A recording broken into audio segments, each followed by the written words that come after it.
Those 14 days cut off from the world, trapped on a deserted island with my boss, the one person at work I'd spent years silently resenting, ended up changing the course of my life completely. He paused, blinking away tears. If you want to understand how I went from an exhausted single father barely holding things together to the person I am now, stay with me. This story might shift the way you see your own life too. And if it speaks to you, consider liking and subscribing to follow what happened next. When they'd set out earlier that morning, the small motorboat had seemed perfectly sufficient for a casual excursion. Mark Reynolds, however, had never been enthusiastic about the plan. A mandatory team-building outing with his relentlessly demanding supervisor, Catherine Chen, was the last place he wanted to be. As the sole parent of 8-year-old Emma, every minute spent away from her carried a sting of guilt, especially for something he viewed as pointless corporate bonding. "We really should head back," Mark said, glancing at his watch yet again. The tropical sun blazed overhead, scattering sharp reflections across the water. Emma's babysitter can only stay until 6. Catherine let out a controlled breath and set her fishing rod aside. At 42, she was just 5 years older than Mark, yet had risen through the company ranks with remarkable speed. Her glossy black hair was pulled into its usual immaculate bun, unaffected by heat or humidity. "Reynolds, this is exactly the behavior we need to address," she said evenly. "Your constant focus on the clock is hurting your performance." "The Nakamura account," Mark shot back. "I delivered that presentation on time." "Yes," Catherine replied, her tone cool. "But it wasn't your strongest work. You used to be our standout analyst, since your wife." "Don't," Mark cut in sharply. "Don't bring Sarah into this." The air between them went still, broken only by the gentle slap of waves against the hull. Sarah had been gone for 3 years, cancer, swift and unforgiving, leaving Mark to raise Emma alone while trying to keep his career from slipping out of reach. Catherine opened her mouth to continue, but the light around them shifted abruptly. Both of them looked up at once. Dark clouds were rolling in fast, swallowing the blue sky with alarming speed. "We need to leave now," Mark said, already turning toward the console. He twisted the ignition. The engine coughed weakly, sputtered and died. He tried again, nothing but a hollow click. The storm hit before they could react. Wind tore across the water, driving waves hard against the little boat. Rain came in sheets, blinding and cold. Mark fought with the useless motor while Catherine scooped water overboard with frantic, efficient motions.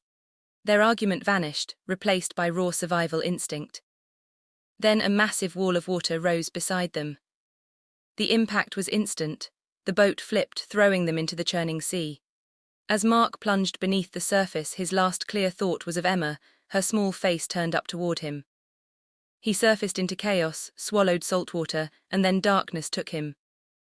When awareness returned, it came with the scrape of sand against his cheek and the distant cries of seabirds. Mark forced his eyes open and pushed himself upright. A few feet away, Catherine lay sprawled on the shore, motionless but breathing. Beyond her stretched an unfamiliar coastline, narrow beach giving way to dense, shadowed jungle. The boat was gone without a trace. Catherine," he crawled toward her and shook her gently. Her expensive clothes were ripped and soaked through, her once perfect bun undone into tangled strands. She coughed suddenly, water spilling from her lips as her eyes fluttered open. "Reynolds," she rasped, "where are we?" He looked around at the empty horizon and the endless water. "Stranded," he said quietly, "and my daughter's waiting for me to come home." The first night tested them more than anything that had come before. They crouched beneath a rough shelter made from palm leaves and broken branches, the temperature dropping sharply once the sun disappeared. The darkness felt heavy and absolute. Mark lay awake, unable to stop his thoughts from circling back to Emma. Was she frightened? Did she think he'd abandoned her? "She'll be all right," Catherine said softly beside him, as though she'd followed his thoughts step by step. "By now the company will have realized we're missing. They'll notify your emergency contacts." Mark swallowed. "My sister lives in another state. Emma barely knows her." For a moment Catherine said nothing, then gently, "Tell me about her." "About my sister?" "No," Catherine said, "your daughter." Something about the darkness, or maybe the strangeness of their situation, made it easier to speak than it ever had been before. Words came without effort. He told her about Emma's obsession with the night sky, the way she struggled with math homework, and the stuffed toy Sarah had given her years ago that she still insisted on sleeping with. Catherine listened without interrupting. When he finally fell quiet, she said, "She sounds remarkable." "She is," Mark stared into the blackness above the shelter roof, "and she needs me." "We'll get back to her," Catherine said with quiet certainty. "Tomorrow we start figuring out how." The days that followed passed without any sign of rescue. Gradually, they slipped into a rhythm shaped entirely by survival. Mark spent his mornings fishing along the shallows and climbing for coconuts, while Catherine tended the signal fire and reinforced their fragile shelter against wind and rain. To Mark's surprise, his relentlessly meticulous boss approached island life with the same structured efficiency she once applied to corporate deadlines. On the third day, Mark pushed deeper into the jungle and discovered a narrow stream of fresh water, solving their most urgent problem. By the time he returned, Catherine had already fashioned crude fishing spears from straight branches bound with vines, and she proved unexpectedly adept at using them. "Where did you learn to do that?" Mark asked, watching her clean their catch with steady, practiced hands. A rare smile softened her features. "My grandfather was a fisherman in Taiwan. I spent nearly every summer with him before business school took over my life." "You never mentioned that in any of those team-building sessions," Mark said, crouching to help prepare the fire. "There's a great deal we never share," she replied. "Modern workplaces are strange that way. We spend most of our waking hours with colleagues, yet we barely know anything real about each other." That night after they'd eaten, they sat near the fadding fire and looked up. Without city lights, the sky stretched vast and brilliant above them, crowded with stars. Catherine began tracing constellations with her finger, naming them one by one. "Emma would love this," Mark said quietly. She covered her bedroom ceiling with glow-in-the-dark stars. Sarah helped her put them up. Catherine was silent for a moment before asking, very gently, "When did she get sick?" Mark drew in a slow breath. 2 weeks after Emma turned 5, stage 4, by the time they found it there wasn't much time. She was gone 8 months later. The jungle hummed softly around them. Then, in the darkness, Catherine reached for his hand. "I'm so sorry, Mark," she said. It was the first time she had ever used his first name. On the 5th night, as they sat beside the low, steady glow of their fire, Catherine broke the quiet. "Why do you resent me, Mark?" He looked up, caught off guard. "I don't hate you." "No," she said calmly, nudging a stick through the embers. "But you do resent me. I'd like to understand why." He considered brushing it off, but exhaustion had worn down his defenses. There was no energy left for polite evasion. "You expect perfection," he said at last. "You push harder and harder even when my life's falling apart. Before Sarah died, I could give everything to this job. Now Emma comes first," Catherine finished softly. He nodded. After a moment she said, "I lost my father when I was 9. My mother worked 3 jobs to keep us afloat. She did everything she could, but I hardly saw her. She was providing what she thought I needed. What I actually needed was her presence." The firelight revealed tears in her eyes, something Mark would never have believed possible from the composed executive he'd known at the office. "I pushed you because you're exceptionally capable," she continued. "But I misunderstood what you needed. If we get off this island, I want to help you find balance. Real balance, not the corporate slogan version." "When we get off," Mark corrected quietly. On the 10th day, Catherine fell ill. What had begun as a shallow cut on her arm turned angry and swollen. And by evening, a fever had taken hold. Heat radiated from her skin, and her strength faded quickly. Mark stayed beside her almost constantly, cooling her forehead with damp cloths and searching the jungle for anything that might help. He relied on fragments of knowledge half-remembered from a survival show he'd once watched with Emma, trying to recall which leaves soothed infection and which roots reduced fever. Through the haze of delirium, Catherine murmured broken thoughts. At one point her fingers tightened weakly around his wrist. "If I don't make it," she whispered, "tell Emma about the stars for me." "You're going to tell her yourself," Mark said firmly, though fear tightened in his chest. "Stay with me, Catherine."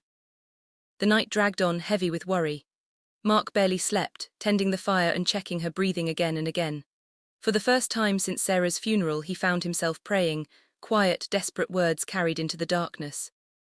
By dawn, the fever finally broke. When Catherine opened her eyes, her voice was rough but lucid.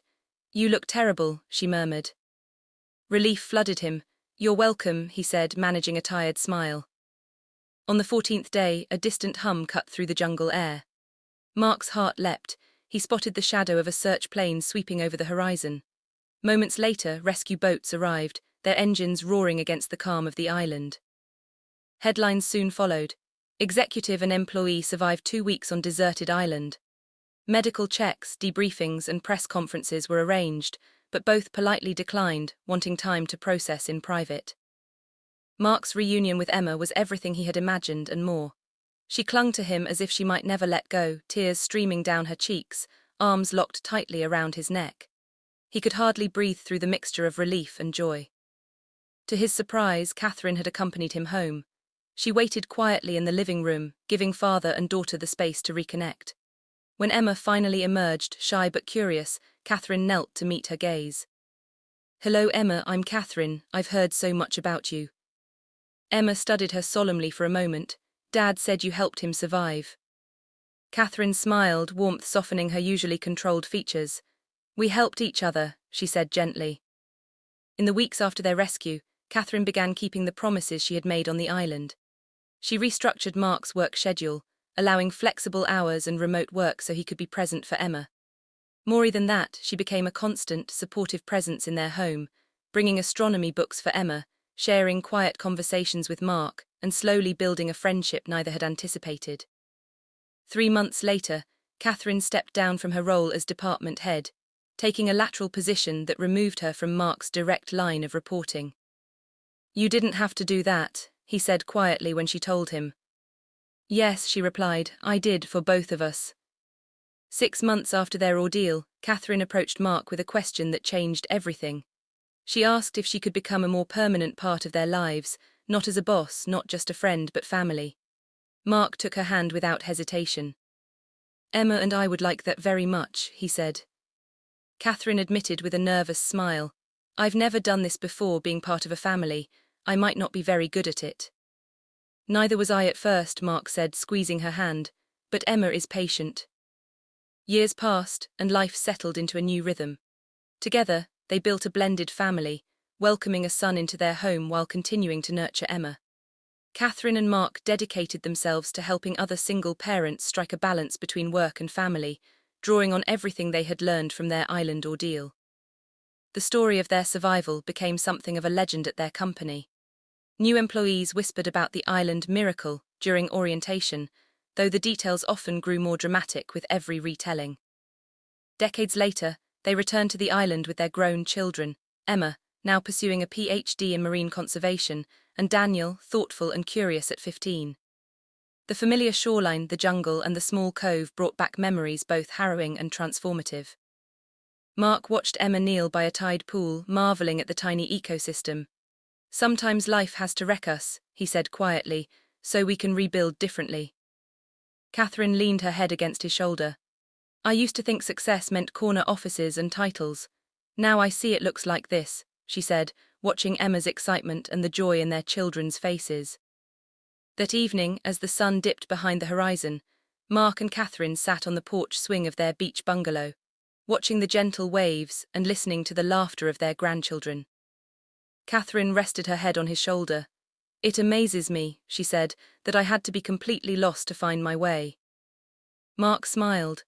All those years climbing the corporate ladder, and happiness was waiting in the most unexpected place, a deserted island with the last person I'd ever choose to be stranded with. "Your story taught me," she said softly, "that success without love is empty." Together, they reflected on their journey, from adversaries to partners, from strangers to family. The storm, the shipwreck, and those 14 days had reshaped them in ways nothing else could. They understood now that some detours, however painful, lead to the most meaningful destinations. Mark turned to Catherine under the starlit sky. "Some questions change everything," he said, brushing a strand of her silver-streaked hair from her face. "I'm so glad you asked yours." Catherine smiled, her eyes reflecting both mischief and sincerity. "And if we hadn't faced that storm, I wonder, would we have found each other?" "Perhaps eventually," Mark replied, "but sometimes life needs to strand us before we can rebuild what really matters." For 20 years, they celebrated the anniversary of their island experience, each time acknowledging a truth they had learned together. Love is a choice. Every day, through challenges and joys, they chose one another. That commitment became the foundation of their family and the center of their lives, a deliberate and enduring choice stronger than fate or destiny. As they sailed away from the island once more, the shoreline shrank behind them, but the lessons it left remained, immeasurable, unchanging, and life-defining. 20 years after the island, Mark and Catherine had built a life that surpassed anything they could have imagined. Their YouTube channel grew to over 2 million subscribers, sharing their story of survival and transformation. Their book, Stranded, Finding Purpose in Life's Unexpected Journeys, became a bestseller translated into multiple languages. Yet the truest measure of success was the family they had created. Emma, now married with a child of her own, pursued her passion for marine biology. Daniel followed his dreams at university, and countless other lives were touched through the foundation and retreat programs Catherine and Mark had established. Catherine often reflected quietly, "It took being completely lost to find my path." Mark would chuckle, squeezing her hand, "And a man who reminded me that success without love isn't really success at all." As the sun set over another day, they watched their family play in the yard, the laughter of a new generation echoing around them. A living testament to how unexpected hardships can lead to the most meaningful and beautiful beginnings. As they sat together under the stars that had once witnessed their transformation, Mark and Catherine reflected on the journey that had brought them here. From adversaries to allies, from strangers to soulmates, their path had been anything but conventional. "Do you ever think about what would have happened if we hadn't gone through that storm?" Catherine asked softly. "Sometimes," Mark admitted. "But then I remember what you asked me that night on the porch, and I know we ended up exactly where we were meant to be." Over the years, their story became legendary at their former company. New employees would whisper about the island miracle, though details became more embellished with every telling. Yet for Mark and Catherine, the truth mattered far more than the story's dramatization. They knew what had shaped them, what had given them love, family, and purpose. Through all the years, through all the challenges and triumphs, they had discovered a simple, enduring truth. Sometimes the most unexpected detours lead to the most beautiful destinations. When Emma finally stepped into the living room, she paused, shy and curious. Catherine knelt down to meet her at eye level, her usual composed demeanor softened into a warm, approachable smile. "Hello, Emma, I'm Catherine. I've heard so many wonderful things about you," she said gently. Emma studied her carefully, her little brow furrowed in thought. "Dad said you helped him survive," she whispered. Catherine's smile deepened, her eyes reflecting sincerity and kindness. "We helped each other," she replied. In that quiet moment, a bridge formed between the child and the woman who had once been her father's demanding boss, a connection built on trust, respect, and the shared experience of survival. It was the first step toward the family they would become together. In the weeks following their rescue, life slowly settled into a new rhythm. Mark, Catherine, and Emma began building a home filled with warmth, laughter, and trust. Afternoons were often spent in the backyard, where Mark guided Emma's hands as she peered through a telescope, while Catherine adjusted the lens with patient care. The sunlight glinted on their faces, and Emma's eyes shone with delight as she spotted craters on the moon and glimpsed Jupiter. Laughter echoed across the yard, weaving a sense of closeness that had been impossible before the island. For the first time since Sarah's passing, Mark felt a calm balance in his life, and Catherine discovered the joy of being part of a family, sharing small triumphs, quiet moments, and the daily rhythms that now gave their home meaning. Together, they were forging a bond that blended love, trust, and shared purpose, a family born from survival and care.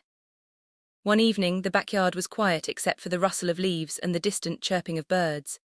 Emma, now fully absorbed in her telescope, adjusted the lens while Mark stood behind her, offering guidance and encouragement. Catherine crouched nearby, helping fine-tune the telescope and pointing out constellations with a soft, instructive voice. The sunlight had faded to a gentle twilight, casting warm, golden tones over the scene. Emma's face lit up as she glimpsed craters on the moon and the faint glow of Jupiter. Laughter and whispered questions filled the air, a soundtrack of curiosity and bonding. In this simple moment, the family felt complete. Mark, Catherine, and Emma shared not just knowledge, but presence, each gesture, each word a quiet reminder that connection and wonder could flourish even after the darkest storms. Years later, Mark, Catherine, and a now teenage Emma walked along the sandy shores of a small beach resort, celebrating the anniversary of their island ordeal. The sun hung low, painting the sky in shades of orange and pink, while gentle waves lapped at their feet. Emma ran ahead, collecting shells and calling out her discoveries, her laughter carrying across the sand. Mark and Catherine followed, walking hand in hand, their expressions a mix of nostalgia and quiet joy.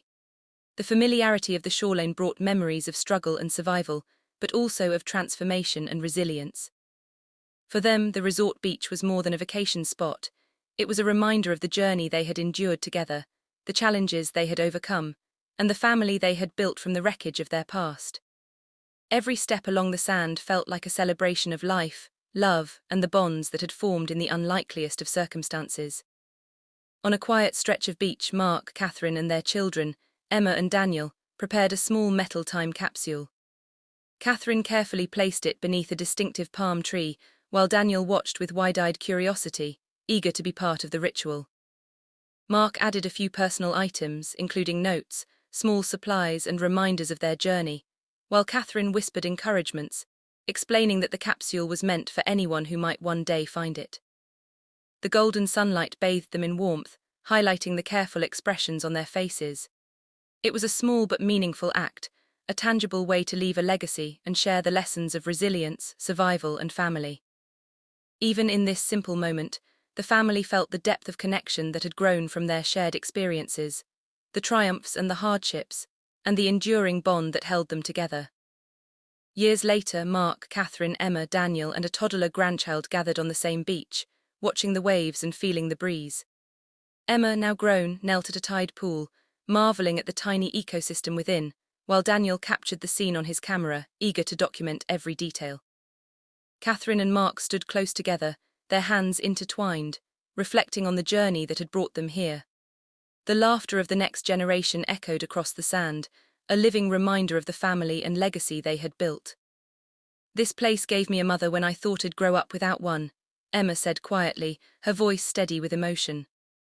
"And it gave me purpose beyond ambition," Catherine added, looking at Mark with the same intensity that had once commanded a conference room. Mark smiled, taking her hand.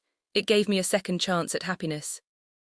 Together they felt the full weight of their journey, from survival to love, from loss to a family that thrived across generations. The island had transformed them all, leaving a legacy of resilience, connection, and hope. As the sun began to set over the beach, Mark and Catherine stood together, watching their grandchildren play nearby. The warm glow highlighted their faces, showing the years of joy, struggle, and growth etched into their expressions. Catherine leaned against Mark, her voice soft. "I never imagined I'd find happiness here, of all places, on an island, stranded with the last person I would have chosen." Mark chuckled, squeezing her hand. "And yet it brought us everything that truly matters: family, love, and purpose." They watched the waves, remembering the storms, the capsized boat, and the days that had changed their lives forever. From adversaries to partners, from strangers to soulmates, their journey had been unconventional but transformative. "This is what success looks like," Catherine said quietly, watching Emma and Daniel laugh and their grandchildren run freely. "Not titles, offices, or accolades, but family, love, and shared moments." Mark nodded, gazing at the horizon. "The storm didn't just challenge us, it showed us where we truly belong." Together, under the same stars that had witnessed their transformation decades earlier, they felt the quiet satisfaction of lives rebuilt, a legacy of love and resilience, and the knowledge that some of the most profound beginnings emerge from the darkest storms. Years after their rescue, Mark and Catherine often sat together, reflecting on how a single unexpected storm had reshaped their lives. They shared their story online, through videos and books, inspiring thousands with their journey from survival to family, from loss to love. Sitting on the porch swing, watching the newest generation play, Catherine whispered, "It's incredible to think that being completely lost led us to find everything we truly needed." Mark nodded, holding her hand gently. "Sometimes the questions you never expect, the ones asked in fear, desperation, or hope, end up changing everything." Their tale became more than a personal memory. It became a legacy. A reminder that life's detours, no matter how frightening, can lead to the most meaningful discoveries. The island, the storm, and even the moments of conflict had given them clarity, love, and a family built on trust, resilience, and shared purpose. And as the sun set on another day, they smiled, knowing that the story they once lived had grown into something far greater than themselves. A story that would continue to guide, inspire, and remind others that even the most unexpected journeys can lead to life's most beautiful destinations. Years later, Mark and Catherine stood together on the balcony of their home, gazing out at the garden where Emma and Daniel now played with their own children. The sun cast long golden rays, illuminating the family they had built from the ashes of loss and hardship. Catherine rested her head on Mark's shoulder. "We've come so far, and yet it feels like just the beginning." Mark smiled, squeezing her hand. "Every step, every storm, every challenge led us here. And now we have the chance to guide the next generation, to help them see the value of resilience, love, and choice." They shared a quiet laugh, reflecting on how their lives had shifted from survival on a deserted island to building a legacy that blended family, purpose, and hope. Dreams once impossible now felt tangible, and they embraced the future together, ready for whatever new journeys awaited them, confident that together they could face anything. On a quiet evening, Mark and Catherine sat on their porch swing, watching the stars emerge over the horizon. The children played nearby, their laughter blending with the gentle sounds of the night. Catherine leaned against Mark, a serene smile on her face. "It's strange to think back all those storms, the fear, the uncertainty, and yet it brought us here." Mark nodded, tracing her hand with his thumb. "We went from being stranded and lost to discovering what really matters: family, love, and the moments we often take for granted." They sat in silence for a while, letting the calm of the night sink in. Every hardship, every challenge, every unexpected detour had led them to this point, a life filled with connection, trust, and hope. "This is just the beginning," Catherine whispered. Mark smiled, looking out at the stars. "Yes, but it's a beginning built on everything we've learned. On the island, on the journey, in each other. That's the story we'll carry forever." And under the same night sky that had watched over them decades ago, they felt whole, grateful for the storms that had changed them, and ready for whatever new adventures life would bring. Years had passed, and the foundation Catherine and Mark built together was thriving. Single parents across the country were finding guidance, support, and hope through the programs they led. Mark balanced consulting work with family life, attending school events, helping Emma and Daniel with their projects, and still making time for Catherine. Their home had become a hub of learning, laughter, and encouragement, a place where children and parents alike could feel seen and supported. One afternoon, as Emma proudly demonstrated her marine biology experiment and Daniel shared his latest engineering model, Catherine whispered to Mark, "Look at this. This is the life we've built. It's bigger than either of us imagined." Mark smiled, holding her hand. And it all started with a storm, a capsized boat, and two people learning to survive together. Sometimes the hardest journeys leave the most enduring legacies. In that moment, surrounded by family and purpose, they understood the full circle of their story. Survival had given them love, loss had given them depth, and challenges had given them meaning that extended far beyond themselves. 20 years after the island, Mark and Catherine stood together on a familiar shoreline, the same one that had changed their lives so profoundly. Emma, now a young adult completing her PhD in marine biology, eagerly pointed out tide pools and marine creatures to her younger brother, Daniel, who was documenting everything with his camera. Mark and Catherine watched silently, holding hands, feeling the weight and wonder of the journey that had brought them here. They thought of the storms, the capsized boat, and the moments of fear and hope that had ultimately led to this life, full of love, family, and purpose. Catherine smiled softly. "It's amazing to think how far we've come, from being stranded to finding everything we truly needed." Mark nodded, eyes on the horizon. "Sometimes life has to shake you to your core before it can show you where you really belong." Together, they felt a quiet gratitude, a sense of completion and joy, knowing that the challenges of the past had created a legacy of resilience, connection, and hope that would guide their family for generations to come.